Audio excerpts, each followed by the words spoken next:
Hello, and welcome to a simple Photoshop tutorial. In today's lesson, we're going to take your smartphone, take a photo of you, open that in Photoshop, and turn it into a professional headshot. We'll be going through some of the basic Photoshop tools that beginners and intermediate users might be familiar with already or new to. Either way, I will be making this video as easy and accessible as possible.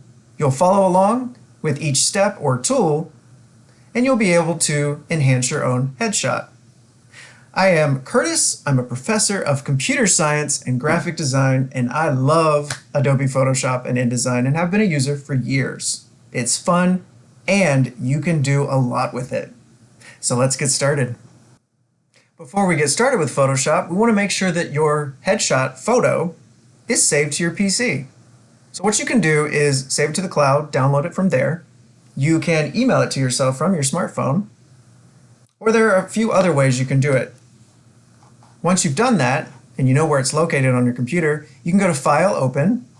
You can open from here, this intro window, or you can see that I modified mine recently. I'm going to go to File, Open, so I can show you that I saved mine on my desktop.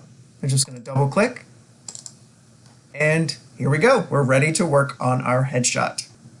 Let's talk about which photo to choose for your headshot, because really you should be looking at dozens of possibilities.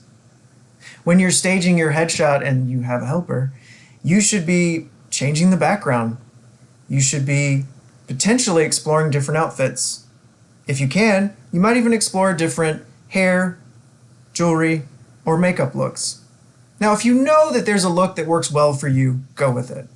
For instance, in my photo, I love this shirt. It's one of my favorites. And I really like that the tie and the shirt have colors that accentuate my own. There's pink and then there's blue. Those colors work well for me. How do I know that? People told me. I listened. Your headshot. The best one for you to enhance with Photoshop is the one that works the best with your target audience. For example, I'm a professor. My headshot should be warm, welcoming, friendly, professional, and not too much of any one thing. You don't want it to be too extreme, lest you offend people or lose them. Really, the purpose of a headshot is for other people to recognize you, identify you, and get to know you. Especially in our digital age, our headshots represent us along many mediums, whether social media, email, websites, so on and so forth. They are what people think of when they think of us, or you in this instance. So again, make sure that you love your photo and that your target audience will love it too. Let's speak really quickly on the idea of how your photo should work well with your audience culturally. Now in my photo, I'm smiling. Currently, smiling is accepted and encouraged in photos in the United States, but that's not the same everywhere. So you want to make sure that your photo works well in its time and place. And in fact, you want to try to extend it out some. So for example, in my photo, I'm not worried that in 5 to 10 years, this will be embarrassing.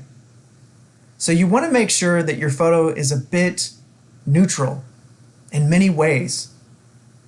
Neutral, but works well for you. Now, if you're in fashion industries or beauty industries, you may play up certain parts of your look, and that's okay. That's knowing your audience. Let's quickly talk about lighting, which seems to be a big issue for most folks when it comes to a headshot. You want the light on your face, not behind you, not beside you, but here. Why? Because that is what we're looking for. We're looking for your face. We're not looking for a bright light behind you with a shadowy face. That's not a good headshot. Natural light is the best. You have to be careful with sunlight, it may make you squint. But natural light that's bouncing off other things or coming in through a window typically makes beautiful headshots.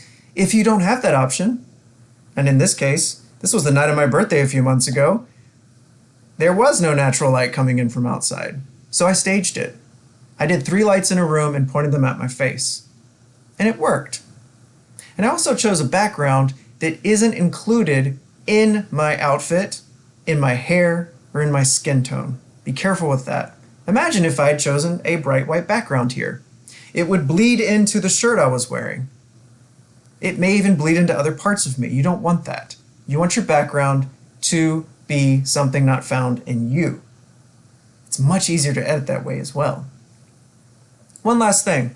When you're taking a headshot, please don't use your front camera. Use your back camera setup.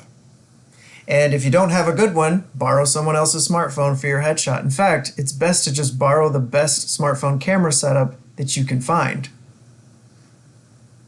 People often will use their headshot when they're arcing their bodies like this to get a selfie. You don't want a selfie headshot.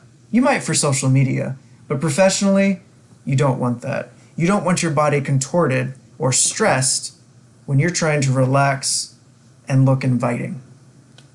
That's all I have for some of the basics of headshots. I will say there's a lot online that you can find as far as advice and what works well. Now we're going to start with a really easy tool. That is the crop tool. Probably familiar with this from other programs or already with Photoshop. What we can do with this is click it and you'll see this grid pattern of thirds. There's a reason this exists. Now if you think about your face, humans look toward other humans' eyes first. That's what we do behaviorally. Well, our eyes are located roughly 2/3 up in our face. Now, the 2/3 rule is something that you can apply in lots of ways. You can apply it when you're putting posters on or pictures on a wall. Put them 2/3 up. Why? Because that's about where our eyes are in an 8-foot room, about 2/3 up. It's no coincidence that when you're cropping, Photoshop says, hey, I'm going to go ahead and show you 2/3, 1/3. Now what I'm going to do now is pull these in, not cutting my hair off, and put my eyes at 2/3. What I want to do too is have one of my eyes a third in. These focal points of a third in from either side, or from top to bottom, are really important as ways to trigger that automatic look from other humans to look at our headshot and to see our eyes. All right, so I've done that. Now, if you can imagine, if this were a square, let's say that you're using a platform that only allows a square, that's roughly a square, and we take that headshot, it becomes different. Look, it's cutting off my hair, so I might go a little bit up from the 2/3 rule. But most headshots allow for a more rectangular look, so what I'm going to do is drag that back down. Now because my tie matches my shirt, I want to include it, but I don't need to include a lot, it's just a pop. I'll put my eye back at the 2/3, and now you see it. Another thing I want you to check out with this photo is that my eyes aren't level. We hope that our faces are symmetrical, but almost everyone's isn't. One of our eyes is typically a little higher or lower than the other. For this instance, I can go up here, hover at the corner, and then I can rotate. Check this out. Photoshop gives me a grid to level the photo. I'm going to gently rotate so that my eyes are sitting the same. And then when I'm done, I'm going to hit enter. Now, what happened is I learned that my face isn't symmetrical. Now it looks like I'm falling a little bit. So I'm going to click back on it and I'm going to turn it back a little bit to where it was. Let's see if that works.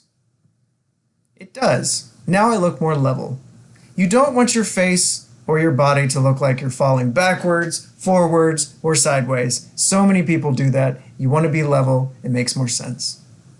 Again, that's the crop tool. Here, if you hover over any tool in Photoshop, they'll give you a little indicator of what you can do with it. For our next tool, we're going to have some fun with color. One of my favorite and most powerful tools in Photoshop is the Eyedropper.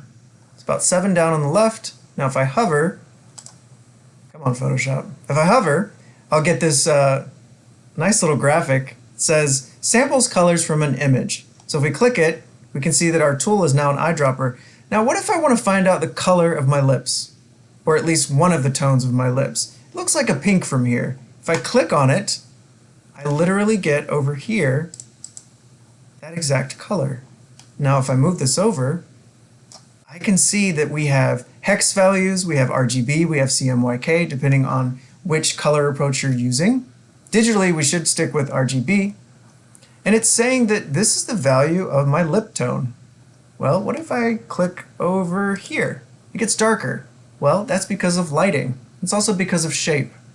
If I click over here, a little bit, about the same, but you can see this color here.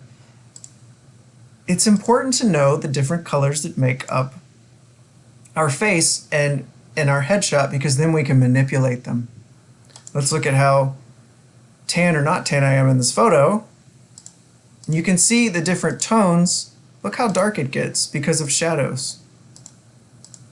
Even here it gets bright. There's a reflection from the light.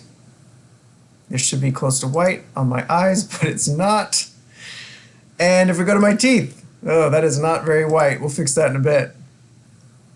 So what you can do with the eyedropper is click somewhere to pull that color out, and then we can choose that color for editing.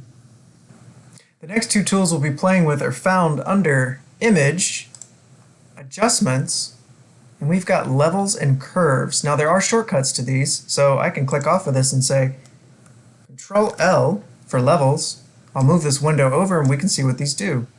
Now these input levels are adjusting the amount of white and black in a photo. Look at that. I went from a dark photo, because yes, this photo is too dark, to something brighter, and it already looks fantastic. I can slide this in the middle to get more light or more dark, depending. Same here, but flipped. Our output levels. How much black is included in the photo, or how much shadow, versus how much light. I suggest you play with these. These are really fun.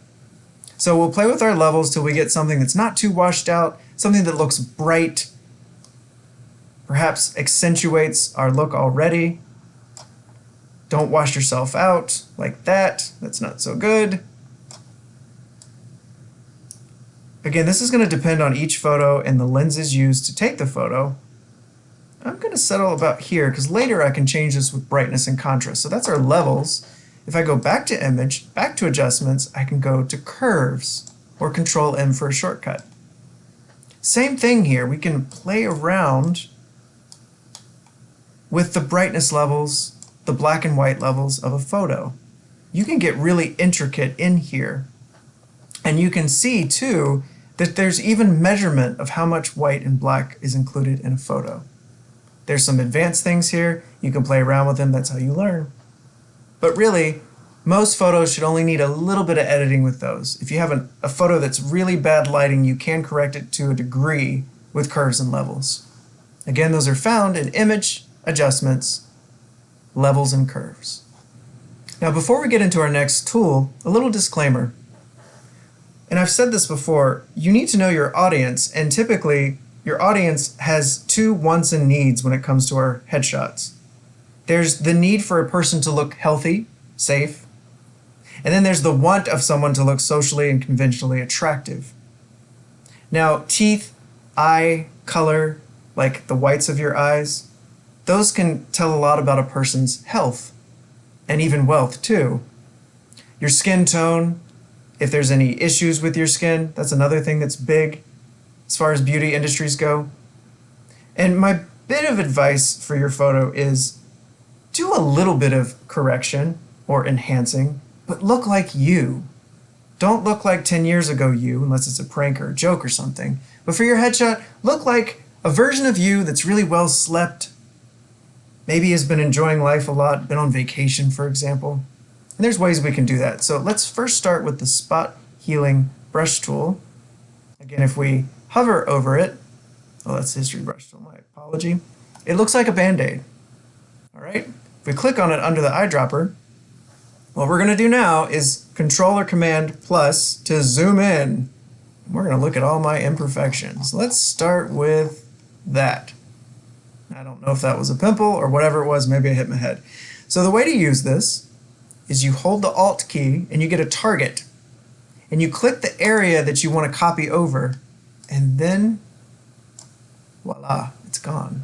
So what that did was it pulled the pixels from what I clicked on with the Alt, and then I let go of Alt and smoothed it over. Let me talk about how you can change some of your tool parameters. You see the circle is a certain size. If I go up to my top left here, I see that I'm at 21 pixels. Okay, well let's try 50. Okay, that's a big tool. So we're going to go back to 20. The hardness of the tool tells you how much output it's going to do. Same with mode. You've got multiply, you've got dark and lighten. Play around with these. There's so much you can do with all of these, but just for introductory purposes, let's just say you're going to go with a 20 pixel wide tool with a hardness of 0. And there's a shortcut that I love. If you look at the square brackets on your keyboard, and hit escape to get out of that window, you can hit the right square bracket to go bigger, this is a shortcut, or the left square bracket to go smaller. And those zoom functions are controller command plus or controller command hyphen or negative to go in and out. Now this little white thing on me, I know what that's from. That is from Chickenpox when I was a kid. I don't really care if it's there or not, but for what we're going to do today, I'm going to spot heal it. There's a little darkness there too. So make this small, about the size of the issue, and I'm going to hold the Alt key, click near it, and then just go over it real quickly. Pretty simple. Here's another thing. I've got some redness around my eyebrows. What else can I show you? I've got a little chapping on my lip here, so I can hit Alt, borrow from this non-chapped part, and smooth it over a little bit. But what I accidentally did was pulled it over with that spot. Now it's gone. Again, like I said, don't go too far with this. Just even it out, make it look like you are having your best day. Now we're still on our spot healing brush tool, so we can go up here and click on the arrow to get out of it. All right. What we're going to do next is the clone stamp tool. Actually, it looks like a stamp. What they say in Photoshop is paints with pixels from another part of the image, so it's actually not that different from the healing spot tool. So we click it. We're going to have some fun here. Now, for that shortcut to go back to full size, hit Control 0 or Command 0, and it's taking up the full amount of space it can without cutting off any of the image. We're going to have some fun here. I'm going to hold Alt, click in the middle of my eye, and then I'm going to give myself a third eye right in the center of my forehead. Really gently. Look how easy that was. All I did was take the clone stamp tool, hold Alt, click on a part of my face that I wanted to what? Clone somewhere else. The opacity, or how much of what I'm copying, is at 92%. I recommend not using 100%. It softens what you're doing so that the background blends in a bit. Now you can look here like before, you have the size of it, the hardness, you can choose different paint brush or brush shapes. It doesn't have to be a circle. You can even choose different modes. Look how many there are. Play with these to learn. But just basically what you can do is give yourself a third eye. Now let me show you a tricky way that you can give yourself some plastic surgery. See my low nose here? Alright, check this out. I'm going to hold Alt, click right below my nose, move up just a little. Look at that.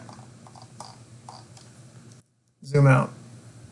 Now, I did not pay $8,000 for that procedure.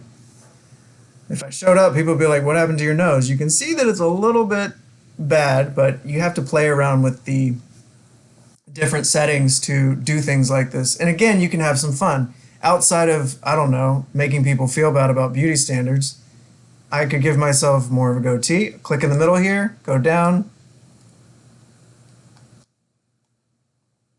I have a bigger chin now. You can have fun with this. You could go up here to your hair. I'm losing some of mine, so I'll say, you know what? No. What would I look like a boy band singer? There we go. I have a smaller forehead. Cool. Like I said before, don't change too much. You do not want to look like someone else. You want to look like you. Give yourself some hair extensions. You're probably seeing now just how much people Photoshop in marketing and advertising. It's terrifying how much is done. And you can typically figure it out. Like the Kardashians get caught all the time for screwing this up. But do you see how my hair is tripled here? Now you can fine tune by making this clone stamp tool smaller with the left bracket and going in there and just doing almost a strand at a time, right? So I've given myself a bigger chin, smaller nose, third eye, and more hair. Luckily there's an undo, because it took me a few 30 years to get into appreciating the way I look. Hopefully you do as well. So if we go to undo, Control Z should work over and over again. There it goes. Back to me. Have fun with that tool. It's actually my favorite one, aside from the Magic Wand tool. Now we just came out of the Clone Stamp tool, and we're going to select, like I said, my favorite one, the Magic Wand. But where is it? You actually have to right-click. If you look on your tools on the left here, they have an arrow on most of them. And the most recent versions of Photoshop do have arrows for every single one. The quick selection tool is not as advanced as a Magic Wand. Whoever named this, I don't know if they were high or just really happy, but I'm glad they did it because this is an awesome tool. What it does, and I'll hover so I can see what they say it does, and I'll tell you what I think it does. No, it's not telling us. Come on, Photoshop. Ah. So the Magic Wand tool selects like pixels. So for example, my background is this sort of nondescript gray. If I click it, it's selecting pixels that are similar to one another. And there's a tolerance level. The higher the tolerance, the more different the pixels will be that it selects. Watch.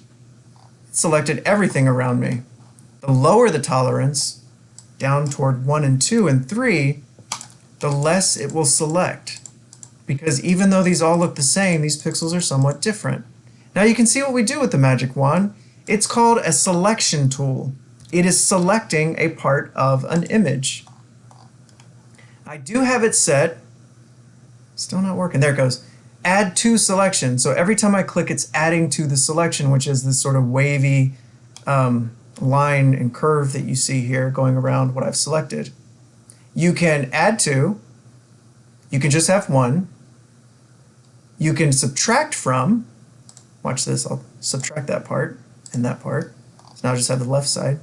But I'll go back to add to, it's my favorite one. So I'm adding to this selection, and hopefully my tolerance level is not selecting, well, me. Look at that, it just did. If I Control plus or Command plus in, I can see I'm choosing some of my shirt. What did I say earlier? Don't choose a background that looks like colors or tones on or in you. Check this out. The shirt is blending in. So I'm going to hit undo. I'm going to go to my tolerance and undo twice actually. You can see how much of my shirt's being taken in there. And I can see my tolerance is too high. So let's do 15. Now, do you see how 15 is, it's being a little better about not getting my shirt. And since this is just an introductory tutorial, I'm going to zoom out. We got what we wanted, except up here, the top of my hair. Even on my beard, you can see it's having trouble distinguishing between what are like pixels and what are not. So, word of caution here. Be careful with your hair. You almost want your hair to be somewhat solid or smooth around the edges unless you want to get some of that background in there. Luckily, the background color I have is very non-assuming, but imagine if this was green. There'd be a green halo around my hair. So I'm going to hit Control-0 to zoom full screen. And I'm going to do one of my favorite things. I'm going to go up to Select and hit Inverse. So what it did is it's now selected me. Can you imagine me going and clicking through all of me just to select all these disparate parts? No, it's much easier to go to Select, Inverse. Now it's the other. And what's cool about that is if I go to Select, I go to Inverse, and I hit Control-C for copy, or I can go to edit and hit copy. I've copied me. Now what I can do is go to layer. We haven't talked about that yet. What is a layer? Well, Photoshop works in layers, as do most graphic design programs, but specifically the layers help you design. So what I want to do is layer me, just me. So if I go to layers, we see that there's a background layer and then there's a layer with nothing in it. I'm in that layer, it's selected. I'm going to hit Control V for paste, and then I'm going to delete that. Now my background's cut out. Pretty awesome. Now I can put myself at the beach, I can put myself in front of any background I want, or I can leave it transparent, which is what that light gray white checkerboard tells us. This is transparent.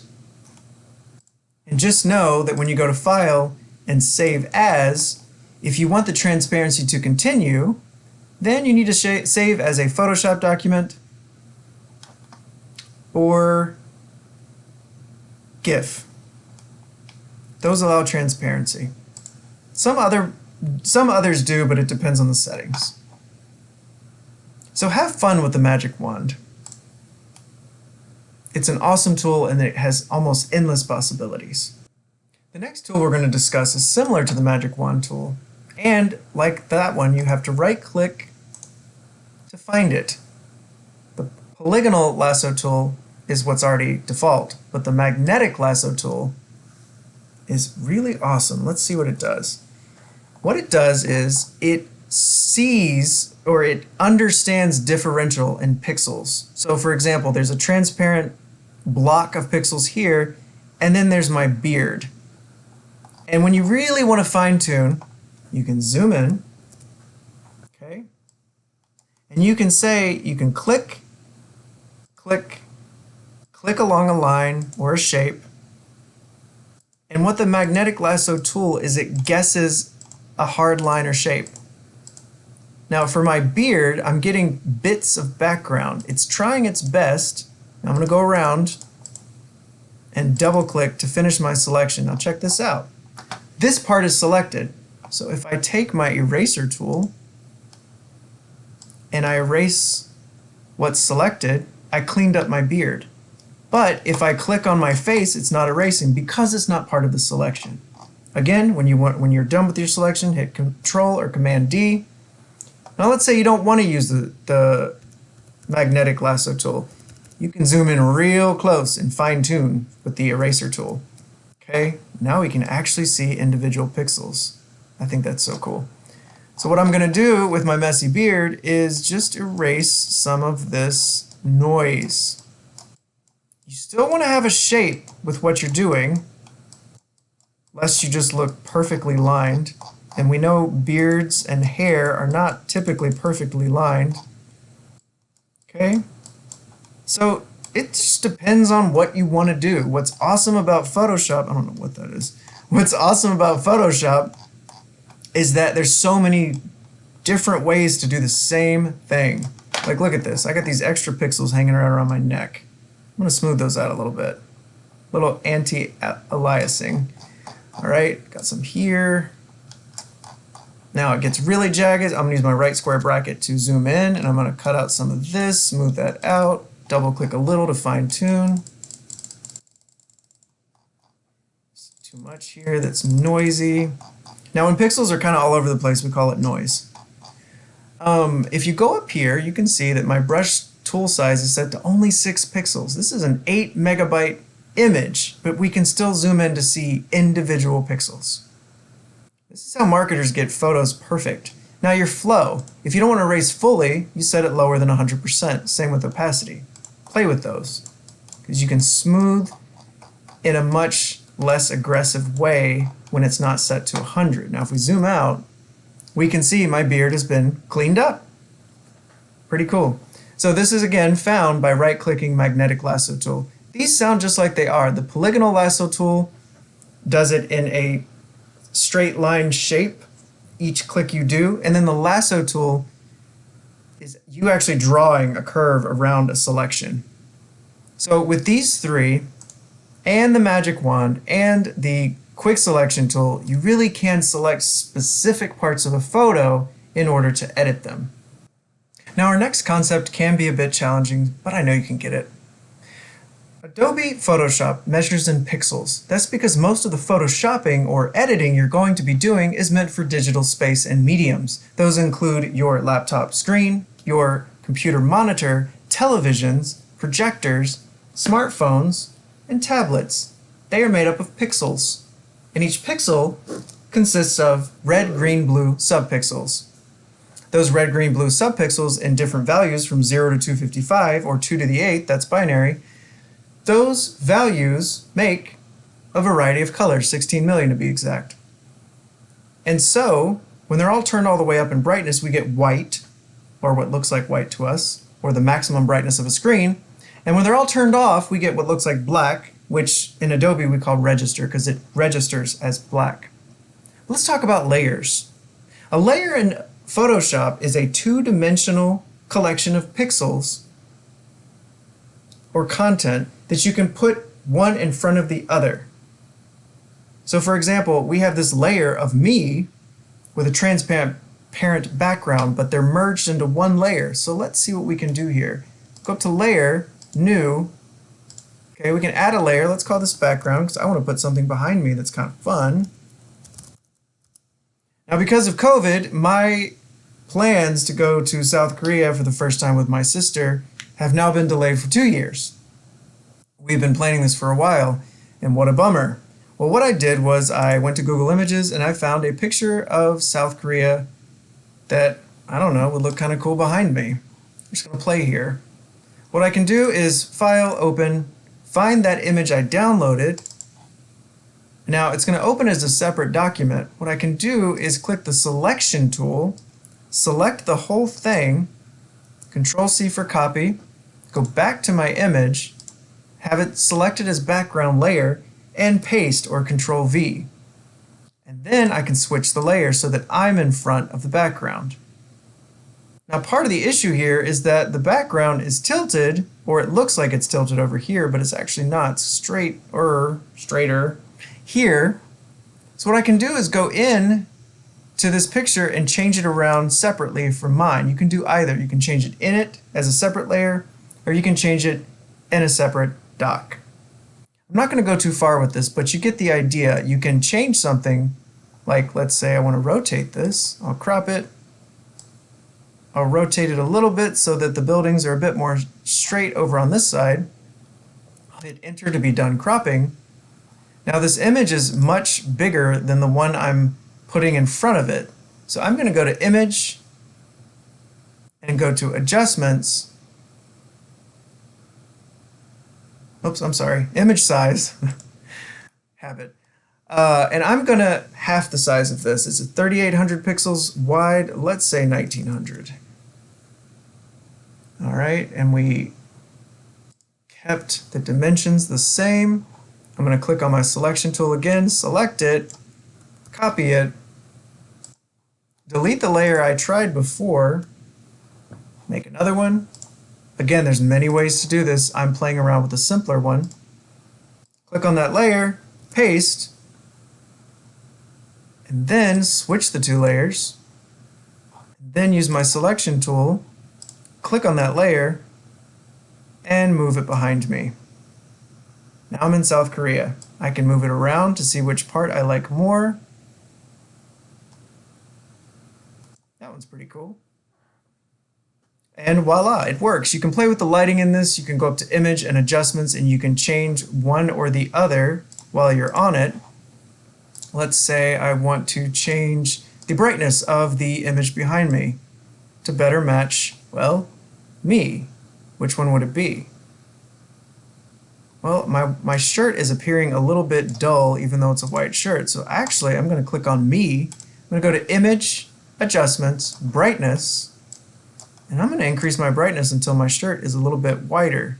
The problem there is it's brightening me a bit too much, which we could go into by selecting just this part of the picture with one of the selection tools so that we brighten the shirt and not my face. That gives you an idea of some of the playing around you can do with layers in Photoshop. Now that we've got our headshot situated in front of a fun background, or even just a transparent one, or a color that you put in. We're going to use something that should sound familiar, the brush tool.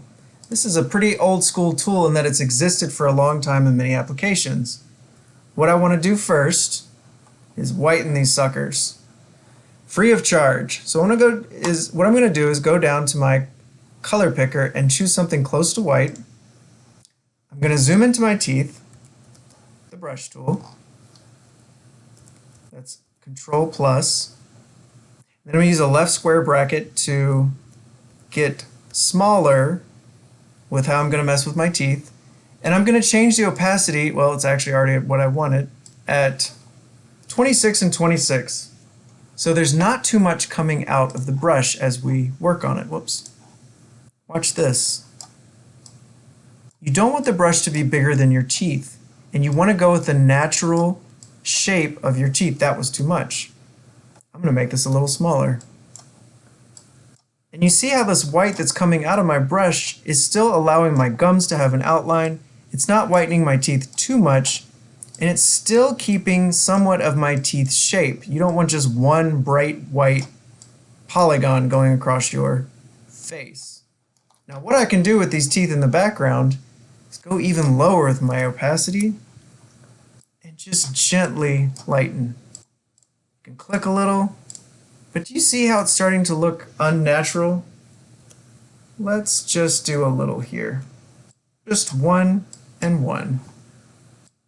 And over here, you see this tooth hiding out in the background? I just did one. Now I'm going to zoom out all the way, and I just gave myself a $200 teeth whitening treatment. Now, you can see that because this was a lower quality image, there's still some yellowing around my gums that I'm going to try and fix with the brush tool. I made it even smaller. So I'm going in and filling in some of this discoloration. Okay. You can see how I'm doing this really fine-tuned. I mean, we can see each individual pixel as we judge the heck out of me and my teeth game. All right. So I'm doing this really fast. I'm probably not doing the best job, but you get the idea that you can brighten whatever it is you want, and the brush tool is pretty useful. Try to keep the natural shape of teeth so that it doesn't look like one giant tooth going across. If I zoom out, check that out. My teeth are much whiter. They still look somewhat natural. Let's go into the whites of my eyes, which I have an issue with this part being a bit discolored. So I'm going to increase my tool here, my brush tool, and I'm just going to do a little bit of whitening. You have to be really careful with the whites of your eyes because it's obvious when you Photoshop this part. You don't want to do too much. You want it to have some discoloration because that matches what we have naturally. Now the whites of my eyes appear to be a bit healthier.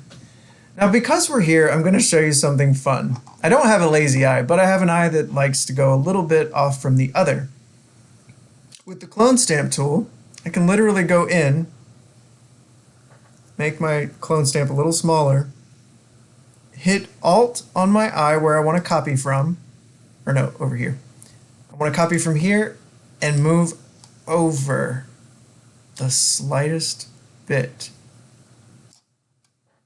And then I'll zoom out. Now, I didn't do the best job. My eye looks a little wonky, but you see how I had both eyes was better zoomed on the camera with the clone stamp tool. Let's go back to the brush tool. Now, I told you that you can use this to smooth. For example, I may have chapped lips. So what I'll do is I'll take the eyedropper tool. Where'd you go? Okay, take the eyedropper tool and say, I like this pink here. I will take my brush tool. I will make it a little bit bigger. And I can go in here and smooth parts of my lip.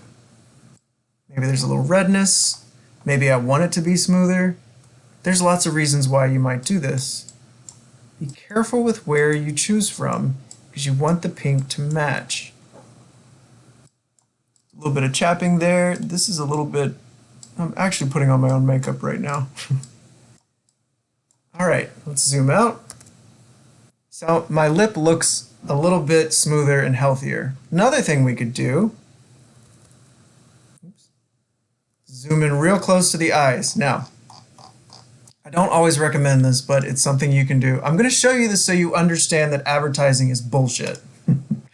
All right, I chose the color around my eye, and we're going to take some years off of my face. I'm going to go into this dark divot and lighten it. You can just click on individuals, you can make it really small, you can zoom in really far. I'm getting rid of crow's feet right in front of you so you can see just how much BS there is in advertising. See all these folks who have perfect skin, who look 10 to 20 years younger than they actually are? Well, they got a team of people doing the smoothing. Let's look at this difference now. This side is much smoother than this side. Do I look younger? Maybe a little. We'll go in. We'll smooth this out real quick. I don't know what's on my nose here. And I'm doing this quick. I'm really not taking my time to use the eyedropper and really get fine-tuning with my crow's feet. But I don't mind these. They just mean that I smile big when I smile. But if you are going into photoshopping and you want to, I don't know, make people almost look perfect, you can. Just know that it's all BS. So again, make sure the sides match for symmetry. You can see that I'm not trying to get rid of all of this discoloration of aging, but I'm at least smoothing it out with the brush tool. You can use a spot healing brush, you can use either. Now another thing I might do is I have this redness right here. I have angry skin, that's why. So I'm going to make my tool bigger, this brush tool, and I'm going to hit Alt on this lighter area, and I'm just going to lighten that. Take out some of the redness. Take out a little bit of my jowl. Smooth out some of this redness. And zoom out. Check it out. My eyes are looking the same way, my teeth are whiter, my skin is smoother, and I didn't do the best job with blurring out my lines, but I have far less wrinkles than I did before. Those are just some of the ways you can use the brush. One last thing I'll show you is, look here. I didn't do the best job shaving, or, well, I just have a lot of facial hair. So I'm going to go in with my brush. I'm going to select. I'm going to select and smooth. And you can see that it looks like I'm much more clean shaven. I get shave bumps too, now that I've done that. Now, just so you know how much Hollywood has warped us, let's say I wanted to, I'm not going to do it with this tool, but what you can do is you can actually take weight off of people by going in with your eyedropper tool and taking a darker tone and contouring your face, your neck, or whatever. You can play with shadows to give a certain look. I'm not suggesting you do this. I just want you to know how badly marketing uses Photoshop to a degree to which we don't look like us anymore. Last thing I'll show you is this. Don't believe the eyes either, the lips, the teeth. Check this out. I can go to my color here. I can say, oh, I want blue eyes that are not natural whatsoever. At least not natural to me. Zoom in real close. Now, you don't want to make the entire eye blue. All eyes have lots of different colors going on. So I'm just going to do a few spots of blue. I'm going to turn up this opacity. Let's do 50. Whoops. Let's do 50 and 50. Let's have an even smaller brush. Nope, that's as small as we can go. And I'm going to add in some very unnatural blue. We're going to zoom out. Now it's really hard to tell, but if I get a little closer, you can see this eye looks bluer than this eye. This eye actually has some green going on. It might be a reflection.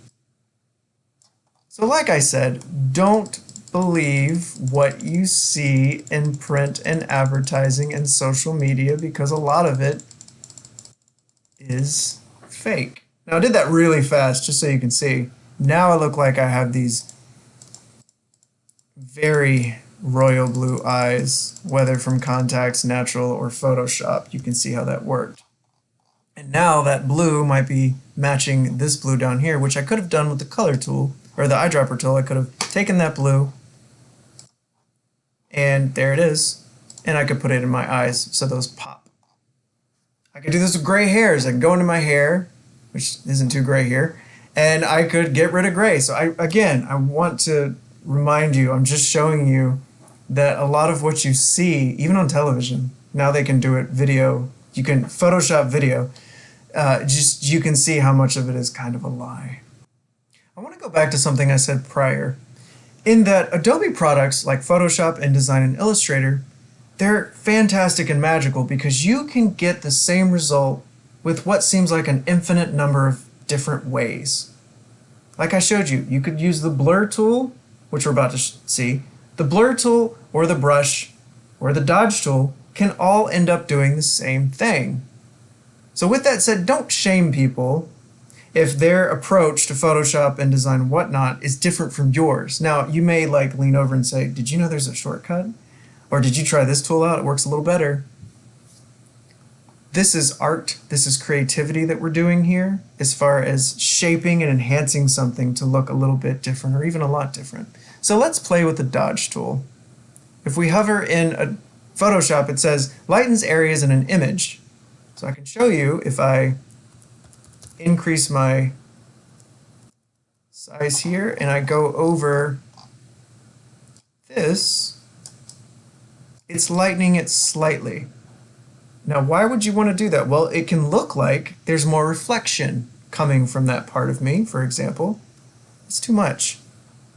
But what I can do is go into the shadows, like here, and I could lighten that shadow. Be careful with the dodge tool. There are settings you have to be very knowledgeable about up here, like exposure. You don't want too much exposure. The size of the tool you're using, whether it's blurred, the hardness of it, so on and so forth. So it's a useful tool. What I do, there's not a lot of dark background shadowy figures that I want to like lighten in this image. I'm liking the image so far. But what I want to show you next is the blur tool. There it is.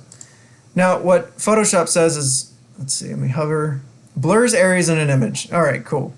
All right, so if I want to do a bokeh effect of the background, I could click on layer 2, make the size of the blur tool enormous, and just wipe it across over and over and over again. Well, the problem here is that strength is, let's do 75%. So if I just keep going over this background, it's really hard to tell, but you can blur the background of an image without touching the foreground, which would be me. I was thinking, because I did a lot of blurring, and the blurring is quite, it's not very much. So if I click on me, make this tool a lot smaller, and I zoom in, I could actually blur this part of me, which I did earlier, but I used the history brush tool. One of the reasons I don't like the blur tool very much is that does not look real. Okay, so I'm going to undo that blurriness that I did. You have to be careful with the blur tool, but it's useful for things like this. Whatever that is on my nose, the blur tool takes pixels nearby and uses them. Here's another thing going on here. I'm not sure what's going on with my face, but we're going to smooth that out. We'll smooth out this little, whatever that is. We'll smooth this out. You don't want to do too much, and I have the setting pretty high because our faces do have a lot of layers and complexity, and when you take those layers and complexity away, you no longer look like you. You look plastic, and if that's what you want, then go ahead. So those are two tools that you might also want to use, blur and dodge. Now, I may or may not have saved the best for last, but I'm going to show you probably my favorite set of tools outside of a couple that I mentioned earlier. I'm going to click on me.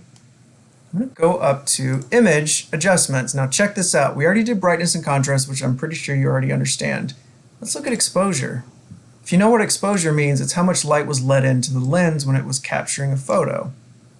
Oops. So you can darken, you can lighten. And for this, I'm just going to bring in the smallest amount of exposure. Now, the offset is how much exposure it's bringing to certain parts. See that? Be careful with these because you don't want, again, to look unnatural, again, unless that's what you're going for. So we played with exposure. Let's go to hue and saturation. I absolutely love these. So you can literally change. You can probably think of all the times you've seen a face that, I don't know, let's go purple. Let's make it really purple. Cool. No, it's not. All right. So if I took all the saturation out, I have a black and white photo because there's no color to it. And I could take out most of the color, but still make me, I don't know, a little bit green or purple or pink. We're not going to do that. We're going to leave this the color it was. I can try to get it, you can just actually type these in, which I'm going to go back to doing. So those were fine. I was good with the colors, but we can go into color balance. This is awesome. So if we slide between cyan and red, we can see what's happening here. So if you are prone to pink or redness, you can slide away from some of that red. Don't slide away too much, that you'll look washed out. We can slide toward more magenta tones or more green. Be careful with those. Like I said, pink is my friend, so I did a little bit more there. We can slide more toward yellow, I'm not jaundiced, or more blue. Now I'm sliding more toward blue to make my shirt pop and these fake eyes pop, and I'm pretty happy with it. What we could also have done is taken our magnetic lasso tool, zoomed way into my tie. It's a little too far in. And check this out. I'm going to click around my tie in a very quick, shoddy job. Okay, so I've selected just my tie. Now I can go up to Image, Adjustments, Color Balance. Check this out. Make it really blue. See how people manipulate colors in images? Well, we just did it. Let's zoom out. Now my tie pops even more. I could go into my lips. I could go into the shirt, even though it's really busy, and do the same thing. Now remember, Control D deselects what you were working on. Some more fun you can have is photo filter, and I'm going to end on this. You can go in and use different filters, almost like you can imagine a lot of smartphone apps have. Play with these, they're pretty fun. What I actually meant to say was you can go into, see if I can find this right. Yep, invert's fun. That is the invert of color. That's scary. Okay, we're going to do that. And then, last but not least, filter gallery. Now I know this is not under images, but this is kind of a bonus. You can take that layer, you can go in and you can do different artistic looks for that layer. Like this one's called Paint Daubs. This one's called Palette Knife. And once you're in there, you can change the stroke to be more artistic, more pronounced, less pronounced. Let's see, I really like the sketch one. You can have a lot of fun with this to make something look like it was charcoal drawn. You can make the thickness even more. And you can have a lot of fun in here. You could do a watercolor, right? And then you hit OK, and boom. I do not look like I'm in South Korea anymore. But this gives you an idea of all the simple, fun things you can do with Photoshop We did a lot of our tools on the left here. Just a quick review, we did selection tool or move. Sorry, this is selection tool, which means you select a different part of something that you might use. We've got our magic wand, we've got our magnetic lasso, we've got our crop, eyedropper, the brush, clone stamp, history brush, which means you go back to what something was, which is pretty awesome, and blur, eraser. We covered all of this today. We covered layers, we covered image adjustments, and there's so many things you can do in here. You can go to image size and you can alter the image size there, especially if you have a specific size you need to go through or canvas size. You can even go to image rotation and rotate a very specific amount, which is arbitrary. Then we talked about selection, where you can select specific parts, inverse that selection, and we also talked about the filter gallery and all the different options there, which is really fun. Let's talk about saving it. Well, two options here. We can save as a Photoshop document, which means you have to have Photoshop to open it if you're on a different device. So let's go ahead and save it as a Photoshop document. All right, just hit OK to all the questions.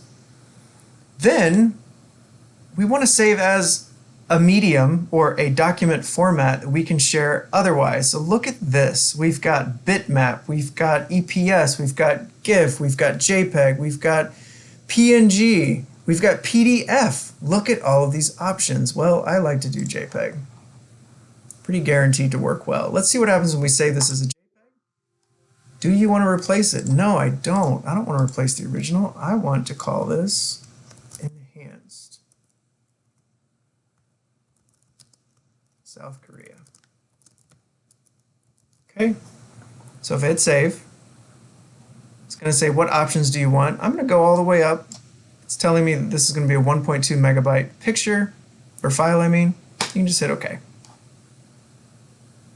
And then it will save your image.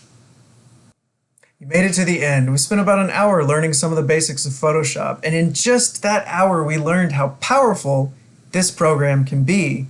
Whether that's for the BS of the beauty industry, or advertising and marketing, down to just having some fun and doing a little bit of enhancement.